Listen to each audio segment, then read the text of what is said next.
கடுமையான மூச்சு திணறலால் கடந்த 3 ஆண்டு காலமாக சிரமப்பட்டு வந்த 50 வயது பெண் கூலி தொழிலாளியின் நுரையீரல் சுவாச குழாயில் சிக்கியிருந்த சப்போட்டா பழ விதையை தேனி அரசு மருத்துவக் கல்லூரி மருத்துவமனை மருத்துவர்கள் அகற்றினர்.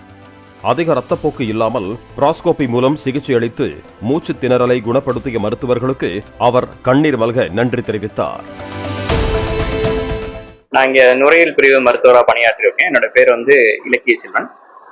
ஒரு 10 நாளுக்கு முன்னாடி வடவீரநாயக்கம்பட்டியை சேர்ந்த வீரஜக்கம்மா என்ற பெண்மணி நம்ம புறநோயாளிகள் பிரிவுக்கு, நுரையீரல் புறநோயாளிகள் பிரிவுக்கு சிகிச்சைக்காக வந்தாங்க. அவங்களுக்கு மூச்சு திணறல் அதிகமாக இருக்கிறதாகவும் அதற்கான பரிசோதனையும் வைத்தியத்துக்காகவும் வந்திருந்தாங்க. அவங்கள பரிசோதனை பண்ணி பார்க்கும்போது இடது நுரையீரல் சுவாச குழாயில ஒரு அடைப்பு இருக்கிறதா கண்டுபிடிச்சோம்.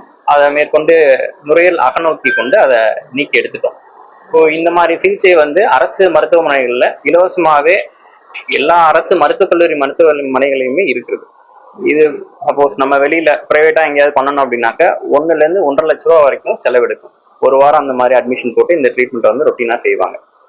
இது இங்க நம்ம அரசு மருத்துவமனைகள்ல அரசு மருத்துவர்களோட உறுதுணையோட, மருத்துவக் கல்லூரி முதல்வர் அவர்களோட உறுதுணையோட அதுக்கு தேவையான அனைத்து சௌகரியங்களையும் செஞ்சு கொடுக்கப்பட்டு, இன்ஸ்ட்ருமெண்ட்டும் வாங்கி கொடுக்கப்பட்டு இந்த மாதிரி பிராங்கோஸ்கோபி ப்ரொசீஜர்ஸ் தொடர்ச்சியாக அரசு மருத்துவமனைகள்ல செய்யப்பட்டு கொண்டிருக்கு.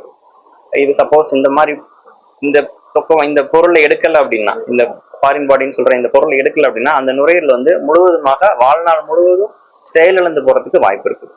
அது சளி கோர்த்து அழுகி அந்த மாதிரி மூச்சு திணறல் அதிகமாகி அதிலே இறப்பு, மரணம் வரைக்கும் கூட போறதுக்கான வாய்ப்பு இருக்கு. அதை இந்த அம்மாவுக்கு நம்ம இங்க தவிர்த்திருக்கோம், அரசு மருத்துவமனைகளை தவிர்த்திருக்கோம்.